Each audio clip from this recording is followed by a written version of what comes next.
Fiji and Nauru as Vice President from Asia Pacific, and we have the UK and the Netherlands from the European region. So you can find out the governance structure is very broad based, and as I told you, we have three goals: reduce the cost of finance, which is good for industry; reduce the cost of technology, which is good for industry; and mobilize more than $1,000 billion. And there is a lot of diplomatic negotiation to get this figure in the beginning, $1,000 billion, because, the internationally we say we need $5,000 to do, Northeast climate projects. And this is a good news for industry. The more money comes to the sector, it is better for the industry. So more than $1,000 billion. And mostly we look at the, what do we do? We would like to solarize, the whole, civilization, if you tell it. For last 5,000 years, sun has played a very important role. And in fact, this morning, I had a presentation I was making to some 80 odd Indian officers in a virtual mode. And I showed them three things. One was this watch of mine. If you can see, it's a small watch. But the dark thing you see has a small solar panel in it. And for the last 4 years, I haven't used a battery. And I'm told there are some 27 billion watches. But if you think the entire world goes for this, solar watches, how many batteries will save? And how much investment it will bring in, how much employment will create? And then I showed a second thing that, it was little, I showed them a statue of Einstein. And everybody was wondering, why I was showing the statue of Einstein. And then everybody found this hand keeps on moving. And it has no electric connection. It has a small panel again at the feet. And even ordinary home lights, that makes it move. Now, if we take Einstein into a broader thing for the industry, how do they look at it? We can think this as a solar toy or home electronics, but look at the implication for the industry. And then I showed them third thing, there is a very common between us all. Some of you use, one mobile phone. This is a small gadget. You can hold it together. Otherwise, it is not a, instrument or anything. But this, if you put a panel spread over, foldable, you can solarize the power system. You don't have to, actually, put it to a socket and use thermal energy. And there are some 7 billion of these smartphones world over. Some 500,000 megawatt hour of power they consume. Each one of us has one or two phones. But think the industrial implication of these things, that I would like to make it a part of the solar revolution. We're talking about solar watches, we're talking about solar toys, we're talking about solar phones. And this is a micro level I'm talking about. And so if you think the potential of for the industry is tremendous, and these are only three symbols I put because, this watch symbolizes speed. We can take a project and go for 5 years, 10 years. People don't like it. Ministers don't like projects to get delayed. You, of course, won't like it because it has cost implications. And the statue stands for skill. He, the person who told E is mc squared, such a small formula which talks about the relationship between mass and energy. And that is skill, how we get skill. And this is about the scale I talked, 7 billion, and ever growing numbers. So for industry, three things are very critical, and which ISA keeps in mind. All our programs, projects, future projections are led by three principles. And as I told you, one is for speed. That is why I showed the tiny watch having a solar component. And skill, where I projected Einstein's mind. We need new technologies, new skill sets, and of course, scale. So taking these three things into account, we are trying to, bring in a new paradigm for energy transition. None of us likes to know that 2 billion women today in the 21st century, when the world economy is of $78 trillion, are without access to clean cooking medium. I come from a small hamlet in the east coast of India. It has hardly 70 houses. It's a lovely place with mountains. But I know how families, have, of course, now things are much better. They have, access to LPG and all that. But otherwise, collecting firewood, it was pretty difficult for them. Clean energy access was not there. There was no electricity some time back. So, and not only 2 billion women who are relatively deprived, poor, and they don't have access. And it can be viewed as that, or it can be viewed as a potential future market. If there are 2 billion women who can be changed, transformed to be our customers, the industry will greatly benefit. And same is the issue with 700 million people who have no access to electricity. Uh, and World Bank has come up with a dire prediction that do whatever you want, whether industry or ISA or IRENA or UN. At the end of 2030, still there will be left some 700 million people or 600 million people without access to energy. This means it is really critical and crucial. And I mean, in a sense, it's not moral that we know there is a problem and we can't do anything. And that is where ISA comes in, keeping that paradigm of scale, and speed in mind. So what we propose to do, how we can actually partner with the industry, because I told in the beginning that without industry, we can't do much. Whether it's a small industry or medium industry or big industry. And so our framework agreement, which I showed you in the beginning, has a provision, and it is very critical, because most of the international organizations, their partnership in industry is limited. And this framework agreement says, and I read, in this endeavor, members cooperate closely and strive for establishing mutually beneficial relationships with relevant organizations, public and private stakeholders, and with non-member countries. So the private industry, the corporate sector, gets a prominent role in the ISA framework itself. So there are three ways we bring this industry with us. A, we formulate projects and programs where the industry gets a roadmap. Let me first go to that, what do you do? In seven, we have got 7 programs. The first one is about solar pumps. We would like 1 million solar pumps to be converted to solar. This is, of course, it will create investment, it will bring in, it will create employment, it will be environment friendly. Now, this 1 million pumps, when we are talking about, it requires solar panels, it requires controllers, it requires pumps, it requires mechanics to maintain it. And it entirely is an industrial enterprise for the entire world. Sorry. But we do in a different way also. What we did, initially we wrote a letter to all the ministers, and ministers would love to give solar pumps to the farmers. We asked countries, would you like to help your farmers? And when they came in,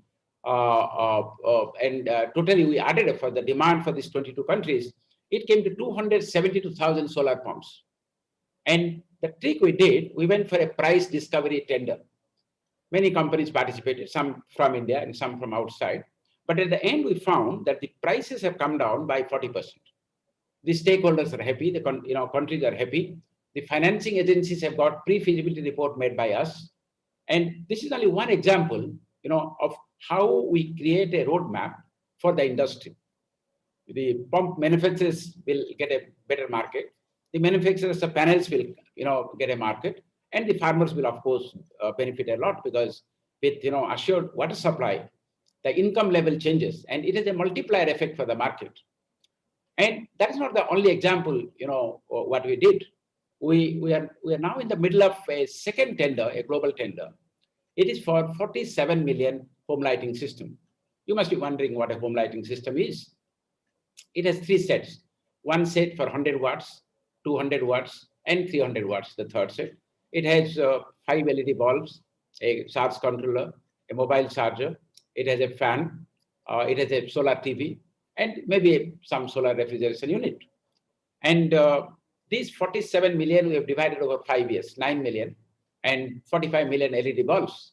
Now, aggregation of demand like this, is a mechanism to create an industry roadmap for the financing agencies, for the industry, and of course for ISA, because ultimately we are talking about universal energy access. We're talking about universal energy security. So I only gave you these 2 examples, but in our roadmap, we can go for 20,000 megawatt of solar parks, which have started. We can go for thousands and thousands megawatt of mini grids. We can go for thousands and thousands megawatt of rooftop solar. And we have a program in storage, between the solar revolution that I talked in the beginning, showing how speed, skill, and scale are important. You will find that whether we talk about the storage and the solar e-vehicles and solar parks, another program. And recently we have a solar cooling program also. We are starting in Chad, Senegal, and Nigeria, because the way demand for cooling and heating is going up. And heating is very critical, because if you look at the physics of the solar energy, it is not that the electron is same, but then we get the electron because of photons. But it's a very green electricity, solar electricity we are talking about. But the logic, the physics of exploiting solar energy is pretty limited, in a sense that we are only using the visible range of light. But the potential to exploit solar energy is a lot more. Thermal energy, the utilization of the heat energy. So if you look at industry and ISA, both together, can not only go on solar technologies available today, but jointly can have a roadmap to bring in more and more technologies which will help us together to exploit more and more of the sun rays we are seeing. And sun is such a benign god, 4.5 billion years old. Another 4.5 billion years is going to live and move, and it doesn't charge anything for input energy. The input cost, it will still remain, almost zero. And we are talking about, grid parity, kerosene parity, the cost, and we are talking about near zero cost.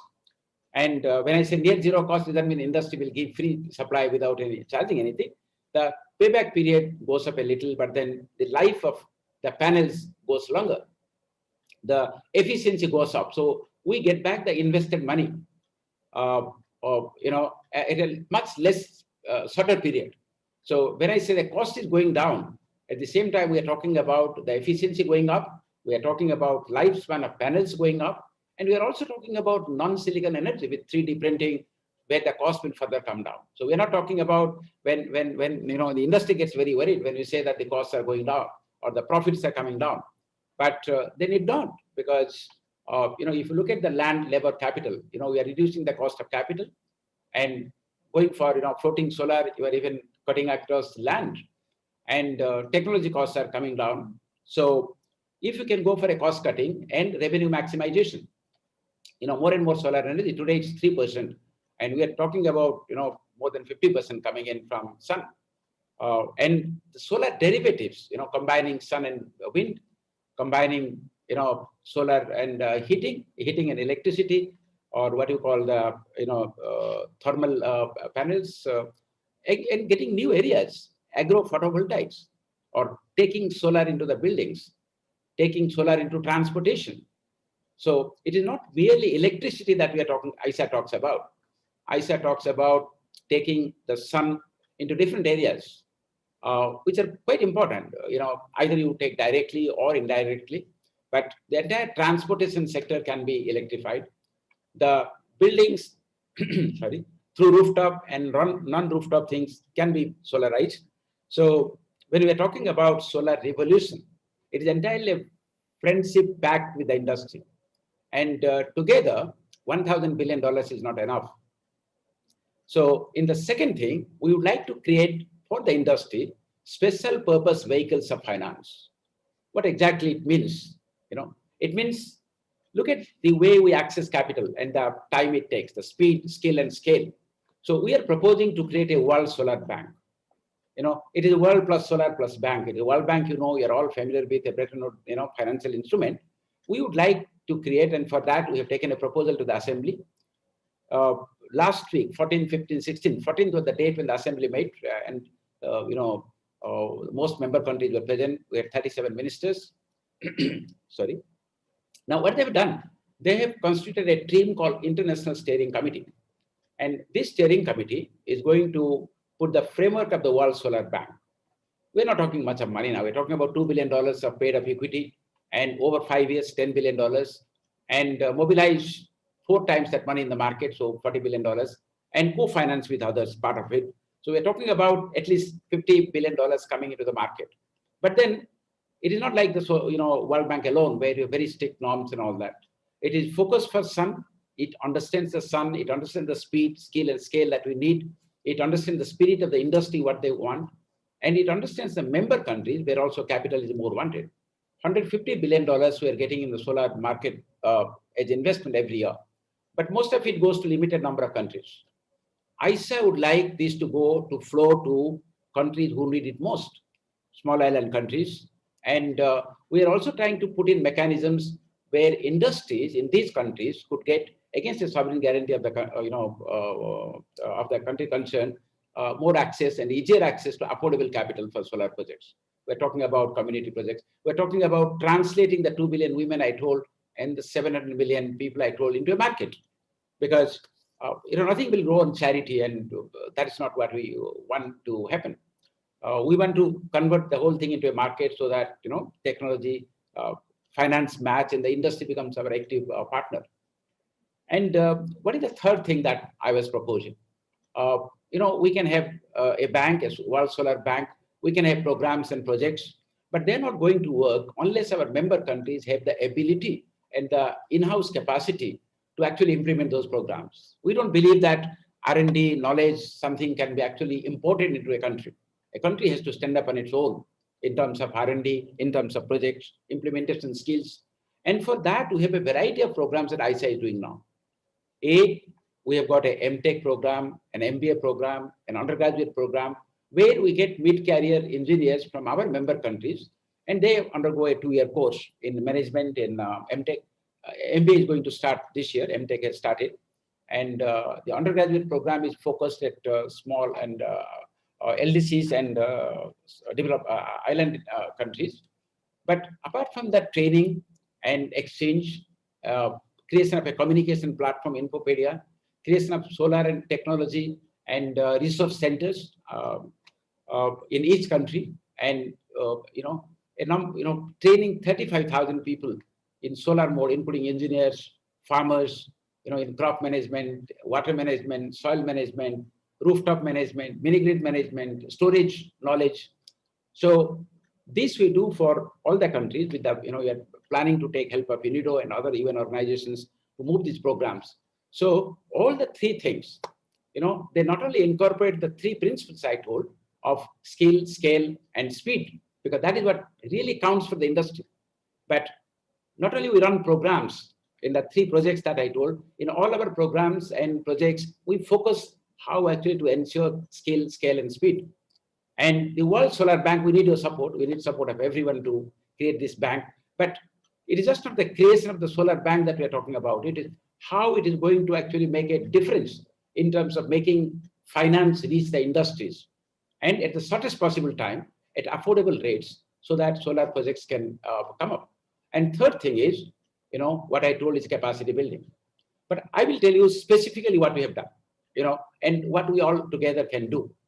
It of course costs some money to you, but that is not important. The important is that we have got a global platform now.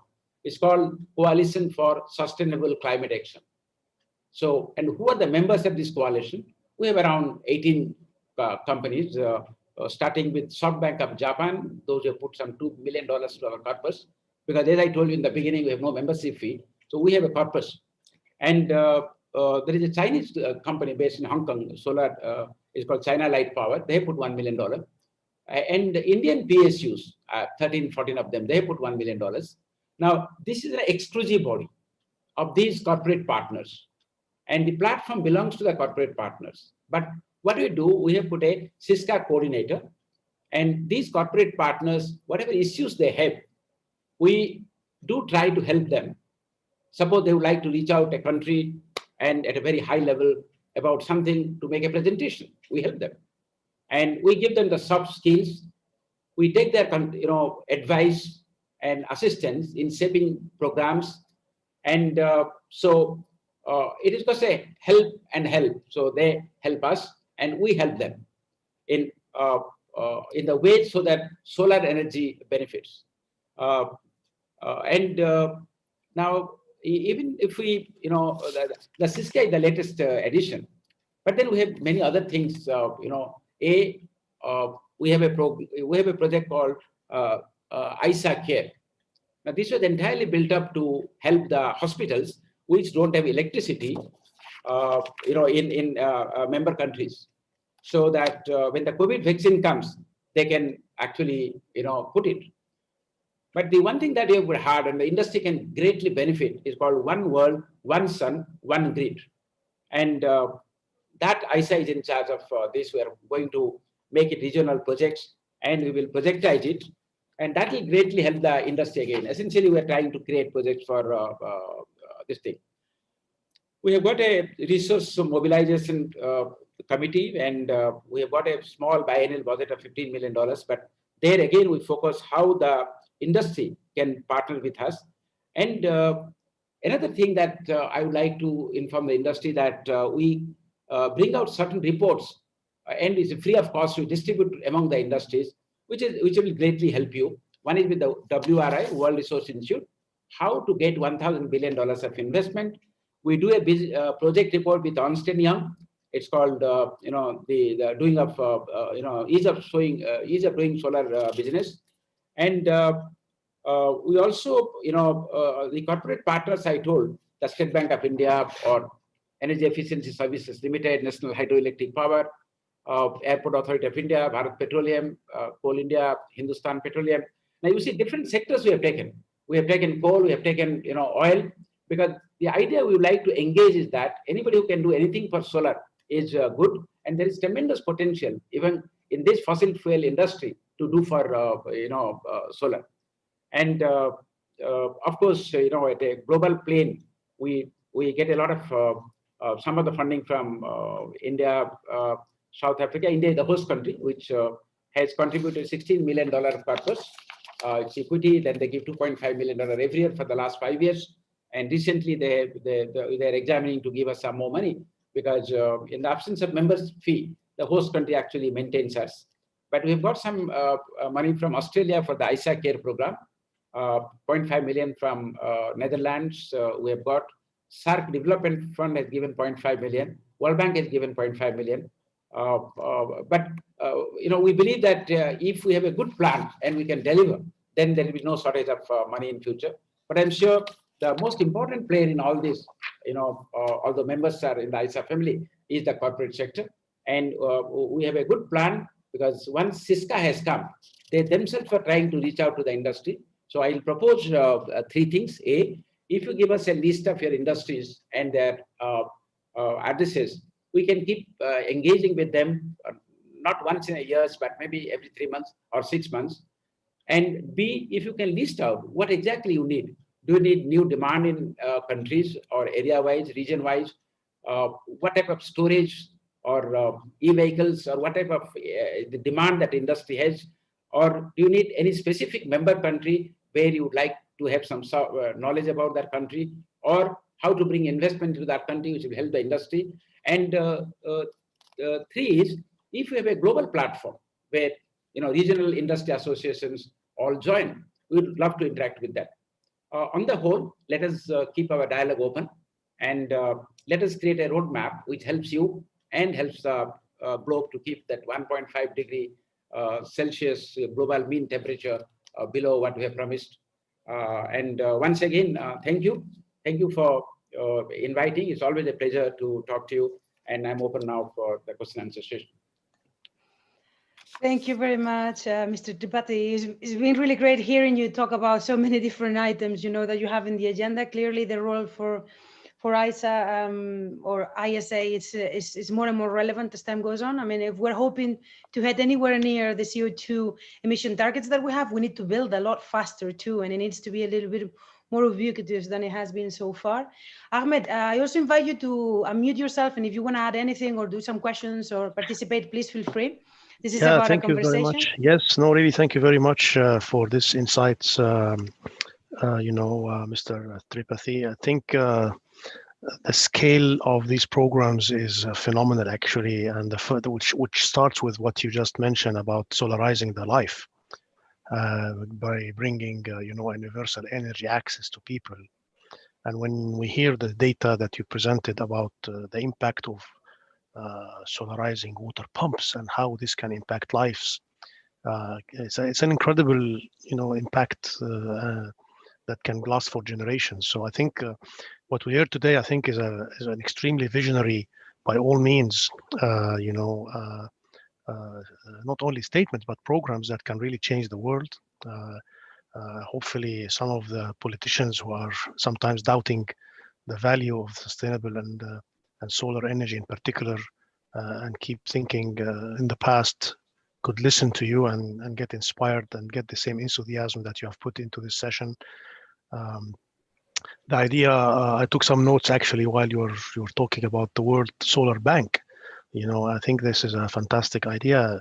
It's and we spent in the Middle East here, if I remember, 6-7 years ago, significant amount of time. And Belen, you remember this, when we were trying to bring the lenders to the table, because they didn't understand the risk profile of our industry at the time, and they all thought that the solar industry is only an expensive solution, and they may want to do it just to please the political agenda of certain, situations, or elections or whatever.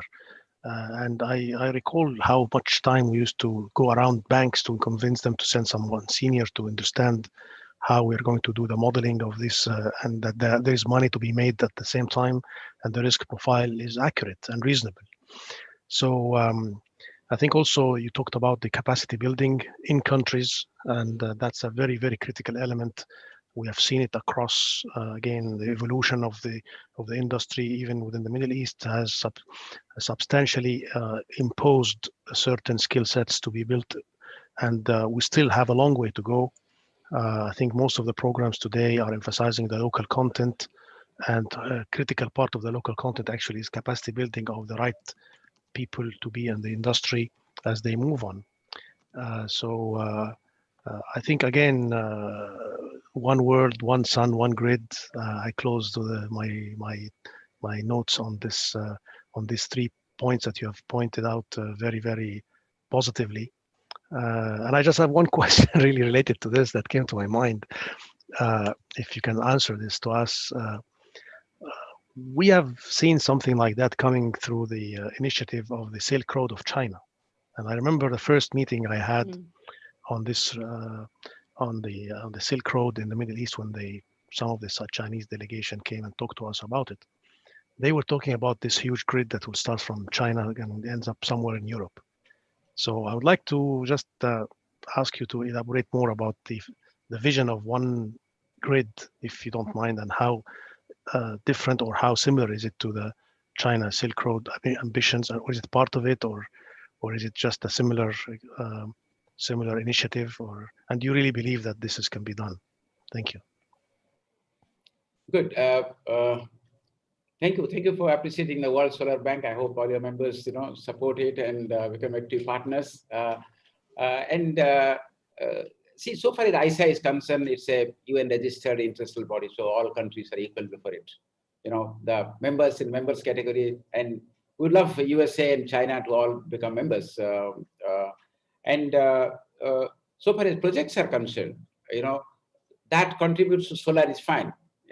When we are talking about one sun, one world, one grid, the fundamental thing is solar, the sun, and solar derivatives. So we are talking about not only dividing the world into regions which can be interconnected. Of course, we have a lot of interconnected technologies now.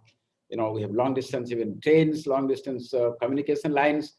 So when we are talking about one sun, one world, one grid, this is just not a belt around the globe. It has to be crisscross like interstellar date line. And we are also talking about, we have to do a simulation in a big supercomputer about all the world's cities, the points of production of energy, the consumption points, the peak hours, the non-peak hours.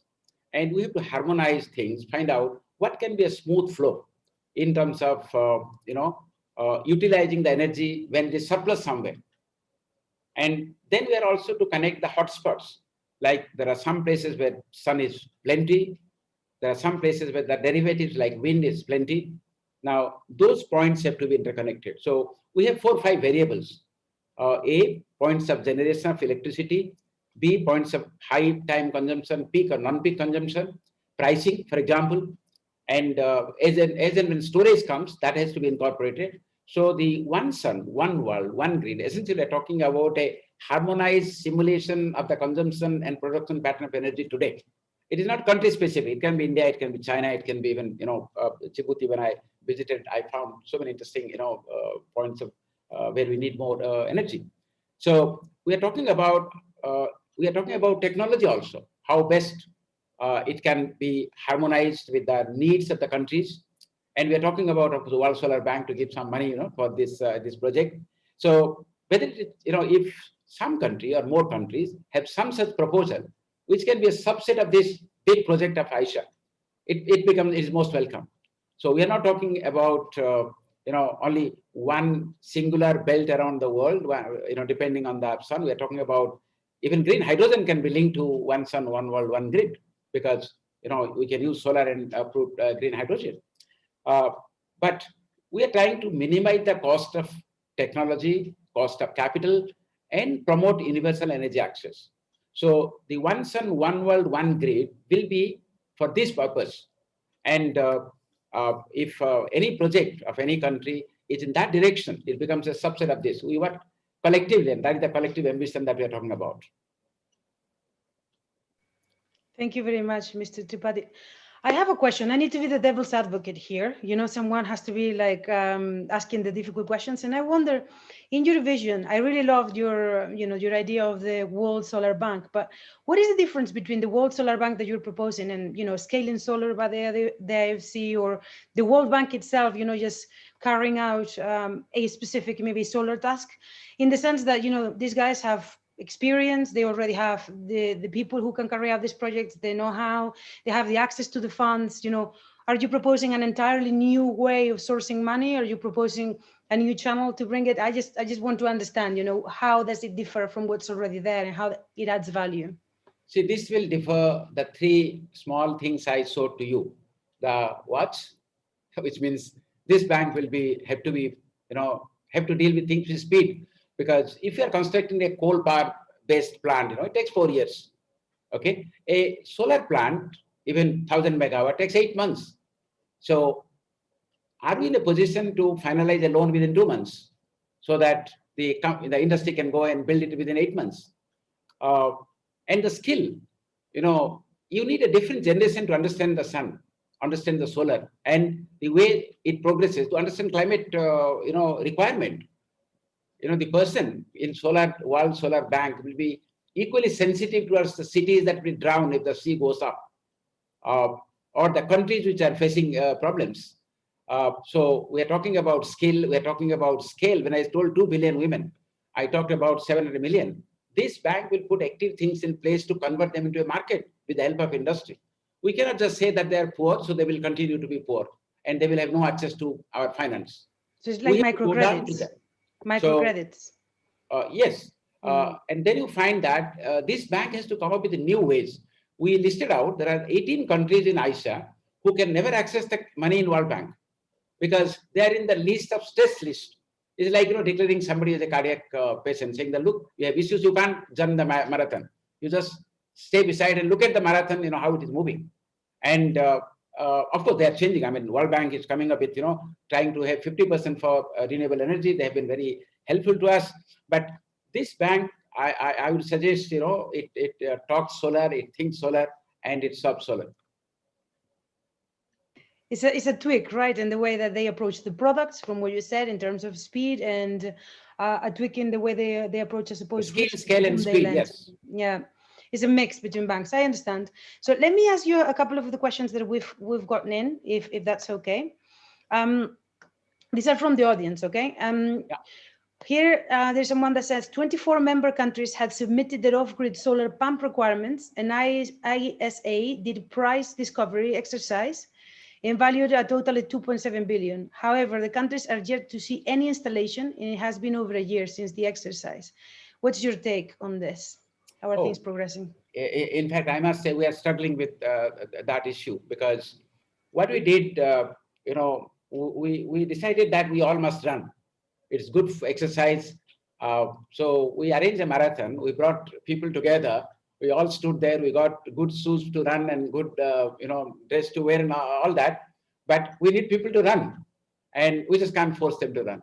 Now, but the point is, these 22 countries, you will find the maximum political determination. In fact, Sudan, for example, I was so impressed with the, the aspirations of the ministers there.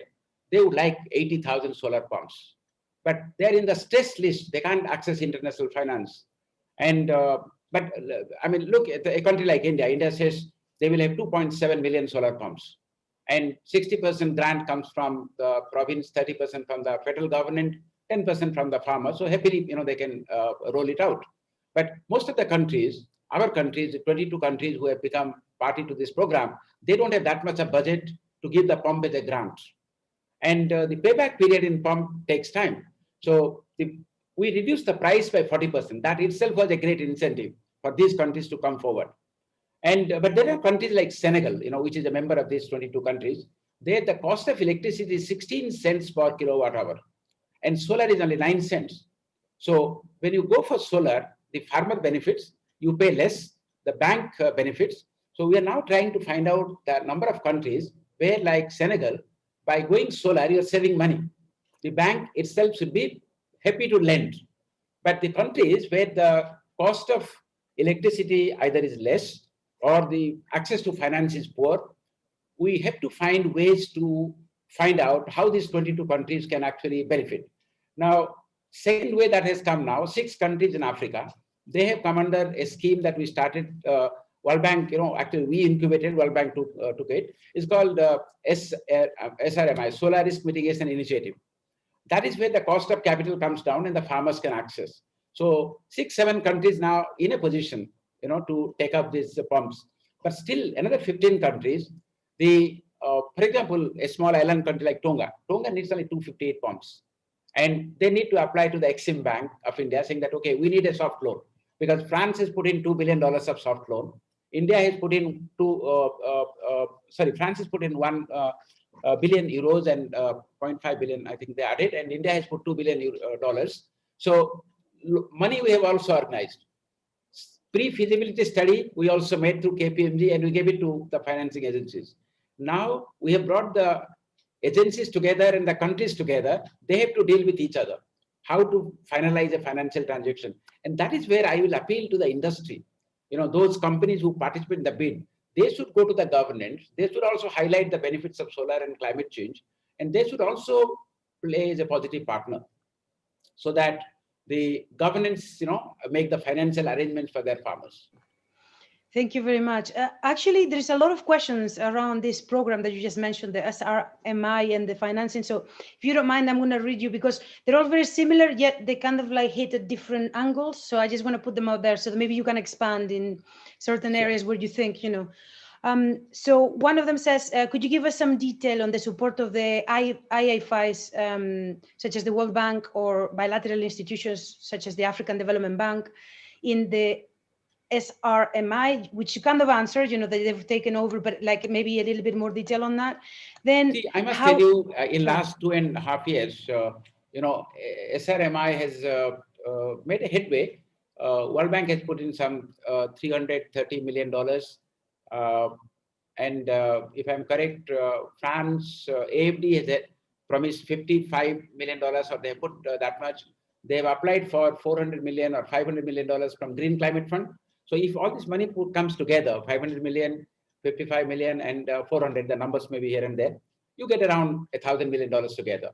Now, how this money is used is essentially the money will be in the bank, and you will take a loan. Suppose you default, then a portion of that money will be coming as sort of assistance. And right now, not many projects have been financed on that because they're putting the things together. And between ISA member countries and SRMI countries, the 23 they have covered, we have 6 common countries for which now we are working more intensively, bringing the World Bank and the AFD, the Green Climate Fund, and the countries together. So we can only go to that extent, bring together, facilitate, like all international organizations. And but I wish we had the power or the magic, to go and put the pump on day one. But look at Mali. Mali, for example, even without SRMI, World Bank created a fund for Mali. and some 5 megawatt of rooftop they have put. Costs have come down, and that World Bank is now trying to take it to other countries. So Mali is a member of ours, and so even country-specific funds can be created through World Bank and others, which can be used to subsidize the cost of capital, and solar projects and programs can come. That is what we are now trying. For example, from Mali, we are taking to other island countries, where then similar type of projects can come up with some sort of credit enhancement mechanisms, so that the cost comes down, the cost of capital comes down. But internationally, it takes a little long time. I told you, I mean, the speed, the scale, and scale. So, but they're doing a wonderful thing, particularly the World Bank, AFD, and Green Climate Fund. If they can put around $1,000 million together as a fund to assist solar projects, and there is a guarantee to the industry that if it fails or the payment is not there, that risk is covered, then more and more industry will come in with more and more money.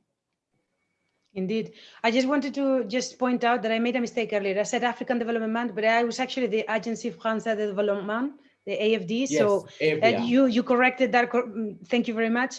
Okay, a bunch of questions here, still on that same link. How do you expect to link the ISA, for example, to green hydrogen? Or how do you expect this World Solar Bank to link with the SRMI? And also, how do you actually access to the solar bank finance? Like, are you dedicated to a certain size of project? So how, what does it take to get there? Yes, I'm giving you a mix of questions because we don't have a lot of time, and maybe you can hint on some of them. Yeah, see, right now it is a conceptual stage, right? The Assembly has created an international steering committee, which has India and France and the 8 vice presidents, 3 international experts, and the DG, of course, as members of the steering committee.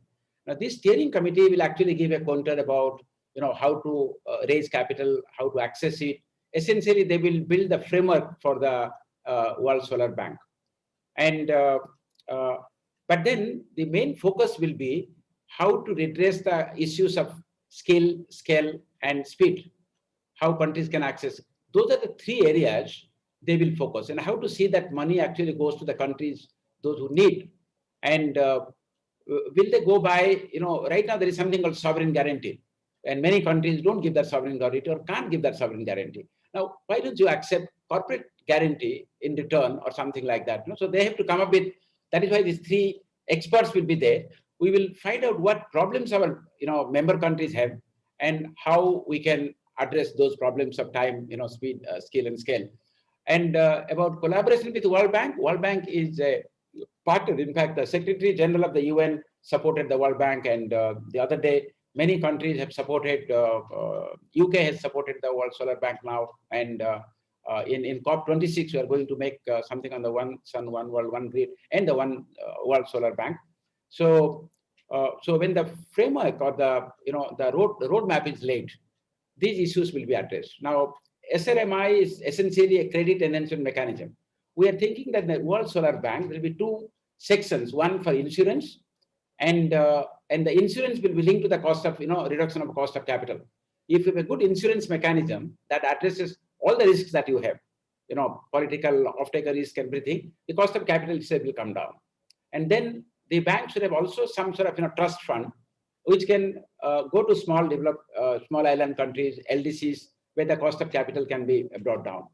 And then the bank must have a promotion agency for industry in terms of investment promotion, which we have the ISA Invest, So it is going not only purely a financing body saying that, look, you take money, you give me a guarantee and return the money and I'm safe.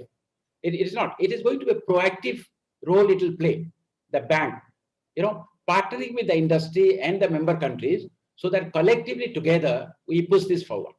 It won't be a purely mechanical bank, just give money and we charge interest. If you don't put, we put, compounded interest and we go ahead. No, it's not that.